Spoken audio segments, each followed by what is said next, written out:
नमस्कार विद्यार्थी मित्रांनो, आज आपण बघणार आहोत 7 जून 2026चे चालू घडामोडीतले टॉप 10 महत्त्वाचे प्रश्न। आणि आजचा आपला पहिला प्रश्न आहे, 2026 फिफा विश्वचषकासाठी भारतातील अधिकृत प्रसारण हक्क कोणाकडे गेले आहेत? या प्रश्नाचं योग्य उत्तर आहे पर्याय क्रमांक डी, झी एंटरटेनमेंट। झी एंटरटेनमेंटने भारतात 2026 फिफा विश्वचषकाचे प्रसारण हक्क मिळवले आहेत। या करारामध्ये 2034 पर्यंतच्या आणखी 38 फिफा स्पर्धांच्या प्रसारण हक्कांचाही समावेश आहे। 2026 फिफा विश्वचषक स्पर्धेला 11 जून 2026 रोजी सुरुवात होणार आहे। ही स्पर्धा अमेरिका, कॅनडा आणि मेक्सिको येथे आयोजित करण्यात येणार आहे। जिओ स्टारला 20 दशलक्ष डॉलरच्या बोलीला फिफाने नकार दिल्यानंतर झी एंटरटेनमेंटला हे हक्क मिळाले आहेत। प्रश्न क्रमांक दुसरा आहे, सेंट्रल एअर कमांडचे air officer commanding in chief म्हणून पदभार कोणी स्वीकारला आहे? या प्रश्नाचं योग्य उत्तर आहे तरुण चौधरी। एअर मार्शल तरुण चौधरी यांनी 1 जून 2026 रोजी सेंट्रल एअर कमांडचे air officer commanding in chief म्हणून पदभार स्वीकारला। 1989 मध्ये भारतीय वायुदलात नियुक्त झालेल्या तरुण चौधरी यांना वायुदलातील प्रदीर्घ अनुभव आहे। पदभार स्वीकारण्यापूर्वी त्यांनी सदर्न एअर कमांडमध्ये सिनियर एअर स्टाफ ऑफिसर म्हणून महत्त्वपूर्ण जबाबदारी सांभाळली होती। ते राष्ट्रीय संरक्षण अकादमीचे माजी विद्यार्थी असून संरक्षण क्षेत्रातील अनुभवी अधिकारी म्हणून ओळखले जातात। स्वीडन आणि नॉर्वे येथे त्यांनी संरक्षण दूत म्हणूनही सेवा बजावली आहे। त्यांनी एअर मार्शल बालकृष्णन मणिकांतन यांच्याकडून हा पदभार स्वीकारला। एअर मार्शल बालकृष्णन मणिकांतन 31 मे 2026 रोजी सेवानिवृत्त झाले होते। प्रश्न तिसरा आहे, दुसरा भारत ऑस्ट्रेलिया संरक्षण मंत्रिस्तरीय संवाद कुठे आयोजित करण्यात आला आहे? योग्य उत्तर आहे पर्याय क्रमांक सी, नवी दिल्ली। भारताचे संरक्षण मंत्री राजनाथ सिंग आणि ऑस्ट्रेलियाचे संरक्षण मंत्री रिचर्ड मार्लेस यांनी 1 जून 2026 रोजी नवी दिल्ली येथे दुसऱ्या द्विपक्षीय संरक्षण संवादाचे सह-अध्यक्षपद भूषवले। संरक्षण उद्योग सहकार्य आणि तंत्रज्ञान वृद्धीसाठी दोन्ही देशांनी डिफेन्स आर्टिकल्स अँड सर्व्हिसेस संदर्भात सामंजस्य करार विकसित करण्याचा निर्णय घेतला।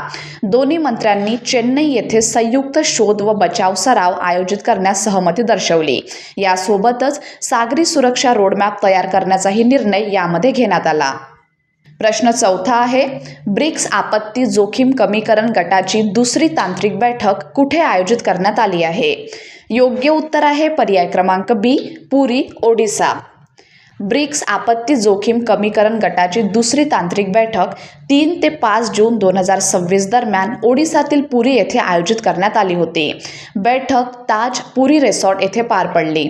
भारताने 2026 मध्ये ब्रिक्सचे अध्यक्षपद भूषवले होते। ब्रिक्स आपत्ती जोखीम कमीकरण कार्य गटाची पहिली तांत्रिक बैठक 29 आणि 30 एप्रिल 2026 रोजी आभासी पद्धतीने आयोजित करण्यात आली होती।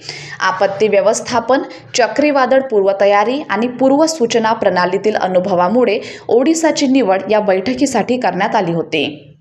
पुढला प्रश्न आहे, फ्लोरिडाच्या तक्रारीनुसार ChatGPT कोणासाठी असुरक्षित असल्याचा आरोप करण्यात आला आहे? प्रश्न क्रमांक 5चं योग्य उत्तर आहे पर्याय क्रमांक बी, अल्पवयीन मुले। अमेरिकेतील फ्लोरिडा राज्याने 1 जून 2026 रोजी ओपन AI आणि त्याचे मुख्य कार्यकारी अधिकारी सॅम ऑल्टमन यांच्या विरुद्ध खटला दाखल केला। ओपन AI विरोधात खटला दाखल करणारे फ्लोरिडा हे अमेरिकेतील पहिले राज्य ठरले आहे। हा खटला फ्लोरिडाचे अटर्नी जनरल जेम्स उथमियर यांनी फ्लोरिडाच्या 10व्या सर्किट न्यायालयात दाखल केला। तक्रारीनुसार ChatGPT हे अल्पवयीन मुलांसाठी सुरक्षित नसून ते आत्महानी, खाण्याचे विकार आणि आत्महत्येसंबंधी माहिती देऊ शकते। ओपन AI वर प्रभावी वय पडताळणी आणि पालक नियंत्रण प्रणाली न पुरवल्याचा आरोप देखील त्यांनी केला आहे। पुढला प्रश्न, सर्वोच्च न्यायालयाने अतिक्रमण हटविण्याचे आदेश कोणत्या भागासाठी जारी केले आहे? योग्य उत्तर आहे पर्याय क्रमांक सी, अगस्त्यमलाई परिसर। भारताच्या सर्वोच्च न्यायालयाने 30 मे 2026 रोजी दक्षिण भारतातील अगस्त्यमलाई परिसरातील अतिक्रमण हटविणे आणि बेकायदेशीर बांधकामे पाडण्याचे निर्देश दिले आहेत. हा आदेश तमिळनाडू आणि केरळ राज्यांमध्ये पसरलेल्या अगस्त्यमलाई जैवमंडल राखीव क्षेत्रातील वनक्षेत्रांना लागू आहे. आदेशात जंगलांमधील बेकायदेशीर रिसॉर्ट्स, व्यावसायिक आस्थापने, सरकारी सुविधा आणि अनधिकृत पायाभूत सुविधांचा समावेश करण्यात आला आहे. श्रीविल्लीपुथूर मेघमलाई व्याघ्र प्रकल्प आणि मेघमलाई वन्यजीव अभयारण्य या संरक्षित क्षेत्रांचाही यामध्ये उल्लेख करण्यात आला आहे. केंद्रीय सशक्त समितीने श्रीविल्लीपुथूर मेघमलाई व्याघ्र प्रकल्पात 5,000 हेक्टरपेक्षा अधिक वनजमिनीवर 4,600हून अधिक अतिक्रमणकर्ते असल्याचे निदर्शनास आणले आहे. प्रश्न 7वा आहे, लडाखमध्ये स्थापन करण्यात आलेल्या 15 कॉमन फॅसिलिटी सेंटरचे उद्घाटन कोणी केले? योग्य उत्तर आहे पर्याय क्रमांक बी, विनय कुमार सक्सेना.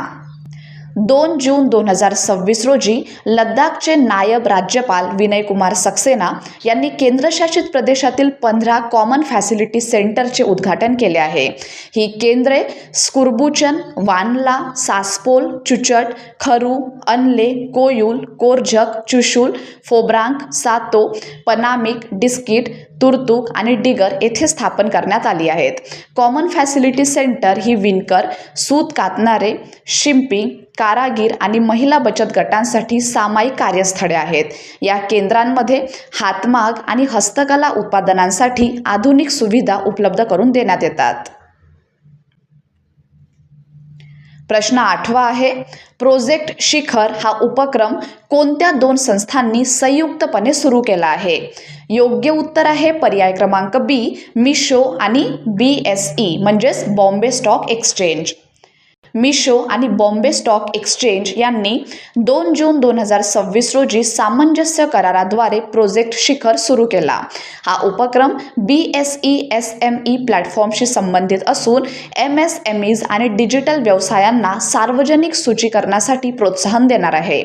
प्रोजेक्ट शिखर अंतर्गत उच्च कामगिरी करणाऱ्या स्वतंत्र ई-कॉमर्स विक्रेत्यांची निवड करण्यात येणार आहे. या कार्यक्रमामध्ये कंपनी रूपांतरण, अनुपालन निरीक्षण आणि नियामक तयारी यांचा समावेश आहे. प्रश्न 9वा आहे, दी अर्थ प्राइज 2026चे पहिले जागतिक विजेते म्हणून कोणत्या भारतीय विद्यार्थ्यांची निवड करण्यात आली आहे? तर प्रश्न क्रमांक 9चं योग्य उत्तर आहे पर्याय क्रमांक ए, पर्याय क्रमांक बी आणि पर्याय क्रमांक सी म्हणजेच विवान छावछारिया, अरियाना अग्रवाल आणि अव्याना मेहता.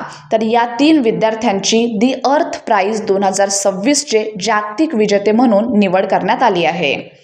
भारतीय विद्यार्थी विवान छावछारिया, अरियाना अग्रवाल आणि अव्याना मेहता यांना 1 जून 2026 रोजी दी अर्थ प्राइज 2026चे पहिले जागतिक विजेते घोषित करण्यात आले आहे. या 16 वर्षीय विद्यार्थ्यांनी प्लास्टिक नावाच्या जैवविघटनशील जलशुद्धीकरण तंत्रज्ञानासाठी हा पुरस्कार जिंकला आहे. प्लास्टिक हे चिंचेच्या बियांच्या टाकाऊ पदार्थापासून तयार करण्यात आले आहे.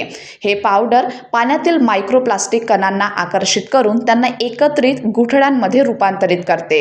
त्यानंतर हे कण हातातील चुंबकाच्या सहाय्याने सहज काढता येतात.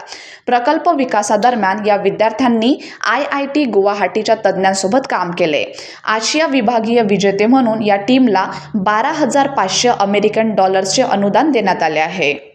प्रश्न 10वा आहे, ESICने कोणती नवीन डिजिटल प्रणाली सुरू केली आहे? योग्य उत्तर आहे पर्याय क्रमांक बी, ऑनलाईन रुग्ण अभिप्राय प्रणाली. कर्मचारी राज्य विमा महामंडळाने रुग्णालये आणि दवाखान्यांसाठी केंद्रीकृत डिजिटल अभिप्राय प्रणाली सुरू केली.